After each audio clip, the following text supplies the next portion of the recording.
Books that स्पीकमध्ये तुम्हा सर्वांचं स्वागत आहे. गोष्टीचं नाव आहे चुडीवाला. मराठी अक्षर भारती इयत्ता 10वी या पुस्तकातील हा एक धडा आहे. लेखिका जयश्री रुईकर, वाचन आसावरी दोशी.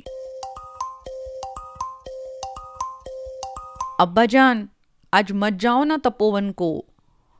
क्यों बेटे? जाने दे अनवर. काही बोलून फायदा आहे का? आजचा दिवस म्हणजे तर त्यांच्यासाठी पर्वणीच. एवढं काय आहे त्या तपोवनात कोण जाणे.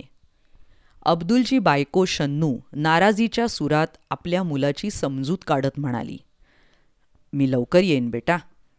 आपल्या वडिलांचं हे बोलणं ऐकून अनवर खेळायला निघून गेला. आज संक्रांत, त्यात मंगळवार. कितीतरी बायका बांगड्या भरायला आणि देवीच्या दर्शनाला येतील आणि आपलं दुकान बंद.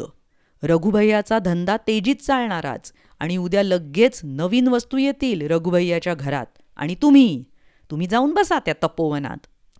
शन्नो चुब्बॅट अभी. एका हातात बांगड्यांची पेटी आणि एका हातात पिशवी घेऊन अब्दुलने पाया चपला सरकवल्या.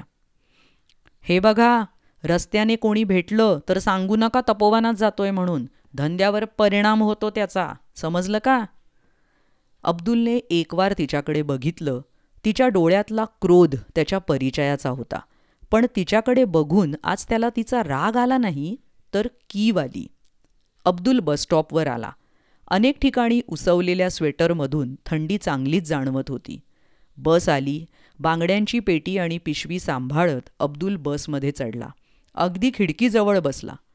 पेटी अलगद उचलून त्याने आपल्या मांडीवर ठेवली. गर्दीत कुणाचा धक्का लागला तर? लाल, हिरव्या, निळ्या, रंगीबेरंगी बांगड्यांकडे मोठ्या कौतुकाने त्याने बघितलं. बस सुरू होताच थंडगार वाऱ्याचा झोत अधिकच त्रासदायक वाटू लागला. अब्दुलने मफलर कानाला घट्ट लपेटून घेतला. जिल्हाधिकारी कचेरीजवळ पाऊण बस रिकामी झाली. तपोवनाकडे कोण कशाला जातोय? जेमतेम 5-6च उतारू राहिले बसमध्ये. तपोवनाच्या त्या गोलाकार कमानीकडे अब्दुलचं लक्ष गेलं. गेल्या 6 महिन्यात केवढी फुलली आहे तिच्यावरती वेल. मागे आलो तेव्हा जेमतेम हातभर होती. अब्दुल गेटजवळ आला आणि लहान लहान मुलींनी एकदम गलका करायला सुरुवात केली. चुडीवाला आला, चुडीवाला आला. आंब्याच्या झाडाखाली असलेल्या चौथऱ्यावर अब्दुल बसला आणि क्षणातच सारा कामधंदा सोडून स्त्रियांची गर्दी अब्दुलच्या आजूबाजूला जमली. त्या लाल रंगाच्या मला, त्या हिरव्या मला. चुडीवाला, माझ्यासाठी आरसा आणला का? मागच्या वेळी मी सांगितलं होतं ना. अब्दुलच्या आजूबाजूला गर्दीच गर्दी झाली आणि गोंधळ सुरू झाला. प्रत्येकीला प्रथम बांगड्या भरायच्या होत्या. अब्दुल एकेकीच्या हातात बांगड्या भरू लागला. त्यांना हव्या तशा, त्यांच्या मनपसंत. त्यांना बांगड्या भरणं म्हणजे एक दिव्यच, पण अब्दुलला ती कला साधली होती. बांगड्या भरल्यानंतरचा त्यांच्या चेहऱ्यावरचा आनंद अब्दुलला लाख मोलाचा वाटे. 2-3 तास बांगड्या भरण्याचा कार्यक्रम सुरू होता. साऱ्या तपोवनातील तो एक आनंदाचा आणि चैतन्याचा दिवस. आवाज, गडबड, गोंधळ, चेहऱ्यावरचा आनंद आणि हे सारे वातावरण निर्माण करणारा चुडीवाला अब्दुल म्हणजे तपोवनातील स्त्रियांना, मुलींना अगदी देवदूतासारखा वाटे. वर्षातून 2दा, संक्रांतीला आणि ज्येष्ठ पौर्णिमेला, तपोवनातील स्त्रिया चुडीवाल्याची आतुरतेने वाट पाहत आणि अब्दुललाही तो आनंद बघून विलक्षण समाधान लाभे. असेच काही दिवस गेले. एक दिवस रघुभैया आला. त्याच्या हाती पोस्टमनने दिलेले पत्र होते.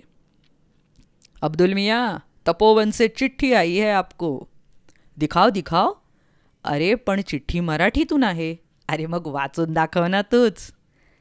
रघुभैयाने चिठ्ठी मोठ्याने वाचली.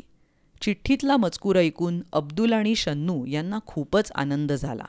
तपोवनात होणाऱ्या संमेलनाच्या प्रसंगी अब्दुलचा खास सत्कार होणार होता आणि त्यासाठी पत्र पाठवून दाजीसाहेबांनी त्याला निमंत्रण दिलं होतं. 2 दिवसांनीच सत्कार समारंभ होता. कधीही लाभणार नाही असे सत्काराचे भाग्य त्याच्या वाट्याला आले होते. पत्र आल्यापासून तो त्याच आनंदात होता. पुन्हा पुन्हा तो स्वतःला विचारत होता, सत्कार करण्याएवढं मी काय केलं आहे तपोवनासाठी? अब्दुल तपोवनात आला तेव्हा कार्यक्रम सुरू झाला होता. स्टेजच्या समोर बाजूला मांडलेल्या खुर्च्यांवर काही निमंत्रित पाहुणे मंडळी बसली होती. अब्दुलला त्यांच्याबरोबर बसायला संकोच वाटला. तो तसाच उभा राहिला. तेवढ्यात खुद्द दाजीसाहेबांनीच त्याला बोलावून जवळच्या खुर्चीवर बसायला लावले. सत्कार समारंभाच्या कार्यक्रमाला सुरुवात झाली. सुरुवातीचे अध्यक्षांचे स्वागत वगैरे औपचारिक झाल्यावर दाजीसाहेबांनी बोलायला सुरुवात केली. अब्दुल बघतच राहिला.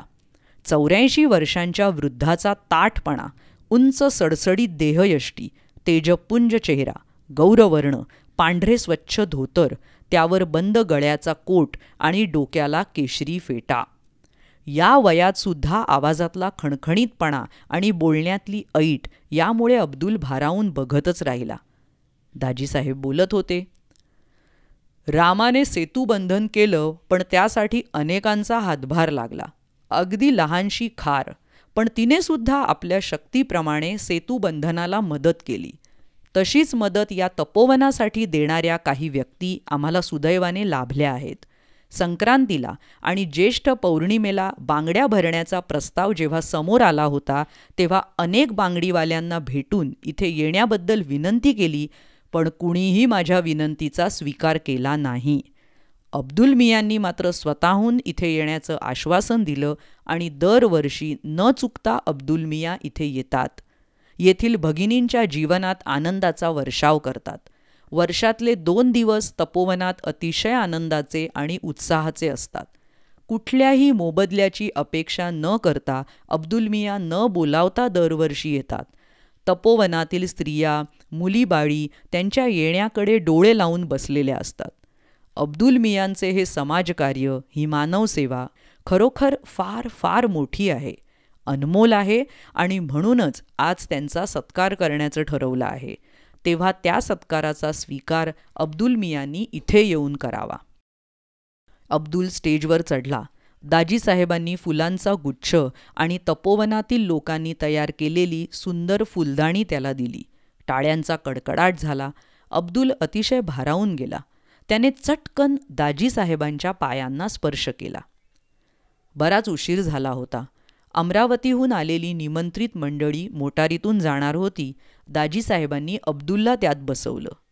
मोटार धावत होती. अब्दुल विचार करत होता, आज शन्नूला आणायला हवं होतं. तिचा गुस्सा तरी कमी झाला असता. आकाशात अष्टमीचा चंद्र हसत होता. आकाश मेघरहित निळ्या नितळाईने नटले होते. वातावरण अंतर्बाह्य प्रसन्न वाटत होते. अंबादेवीच्या चौकात मोटार थांबली. अब्दुल खाली उतरला, घरी आला. अब्दुल येताच शन्नू उठली. थाळीत चपाती आणि वांग्याची भाजी घेऊन तिने थाळी अब्दुलसमोर ठेवली. अब्दुल एखाद्या अपराध्यासारखा मान खाली घालून जेवू लागला. तू नहीं खाएगी? नहीं, जी नहीं चाहता खाने को. अनवर जेवला. जेवला, पण खिम्यासाठी हट्ट धरून बसला होता. अब्दुलच्या हातातला घास हातातच राहिला. एकाएकी जेवणावरची इच्छाच मरून गेली. तोंडात घास घोळू लागला. कितीदा सांगितलं, हा धंदा सोडून दुसरा धंदा सुरू करा, पण शन्नूचे पुढचे बोलणे अब्दुलने ऐकलेच नाही. तो चटकन उठला. हात धुवून अनवरच्या शेजारी येऊन पडला. शन्नूचे बोलणे, त्यातला शब्द न शब्द त्याला पाठ होता.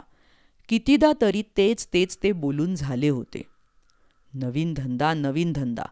भांडवल नको, कुठून आणणार? तो थोडासा जोराने पण शन्नूला ऐकायला जाईल अशा आवाजात बोलला. पण भांडवलापेक्षाही त्याला अब्बाजांपासून चालत आलेला हा बांगड्यांचा धंदा सोडवत नव्हता. नवरात्र संपले होते. त्यात धंदा चांगला झाला. लोक आता दिवाळीच्या तयारीला लागले होते. रघुभैयाने दुकानाला रंग देण्याचे काम काढले होते. अब्दुल दुकानावर आला. त्याचा चेहरा उदास दिसत होता. रघुभैयाने त्याला आवाज दिला. क्यों, आज दुकान नहीं खोलता? नाही रघुभैया, हे तपोवनच आता दाजीसाहेबांच्या हाती राहिलं नाही. हे कळलं तेव्हापासून मन नाही लागत धंदा करायला. आता तपोवनाचं काय होईल रे रघुभैया? केवढी मोठी वसाहत, किती रोगी, आता त्यांची कशी काळजी घेतली जाईल रे? आणि आयुष्याचं मोल देऊन तन मन धनाने फुलवलेली ही कर्मभूमी सोडण्याच्या कल्पनेने दाजीसाहेबांना काय वाटलं असेल बरं? अब्दुल विलक्षण हळवा झाला. देवळातल्या पहारेकऱ्याने 2चे टोले दिले. शन्नू घोरत होती. अनवर गाढ झोपला होता. अब्दुल उठला. अगदी हलकेच कोपऱ्यात बांगड्यांच्या पेटीवर ठेवलेल्या पिशवीतील एक एक वस्तू बाहेर काढू लागला. पावडरचा डबा, रुमाल, रिबिनी, पिना, सोनेरी बांगड्या, साध्या बांगड्या, नायलॉनच्या बांगड्या. संक्रांतीला हे सारं तपोवनात तो नेणार होता. तिथे चुडीवाला चुडीवाला असं म्हणून स्त्रिया मुलीबाळी धावत धावत त्याच्याजवळ जमणार होत्या. काही काळ तरी सारे विसरून हसणार होत्या आणि त्यांचे हसू बघून अब्दुल मनोमन सुखावणार होता. पण आता सारं संपलं होतं. स्वतःसाठी सारेच जगतात, पण दुसऱ्यासाठी जगण्यातला आनंद, त्या आनंदाचे सुख वर्षातून फक्त 2दाच अब्दुल अनुभवायचा. पण आता तेही मिळणार नव्हतं. एखाद्या वस्त्राचा एकाएकी रंग उडून जावा तशी त्याची जीवनेच्छा एकाएकी उडून गेली. त्या साऱ्या वस्तूंकडे बघता बघता अब्दुलचे डोळे पाण्याने काठोकाठ भरून आले. त्या तपोवनाचा परिसर विरघळत होता. हळूहळू रात्र उतरणीला लागली होती. ही गोष्ट तुम्हाला कशी वाटली ते मला नक्की कळवा. आणि तुम्हाला पण असे कुठलेही बालभारतीतले धडे गोष्टी रेकॉर्ड करून हवे असतील तर मला नक्की सांगा. contact.booksthatspeak@gmail.com या ईमेल आय डीवर किंवा इंस्टाग्राम हँडल booksthatspeak. पुन्हा भेटूया पुढच्या प्रस्तुतीत. Bye bye. धन्यवाद.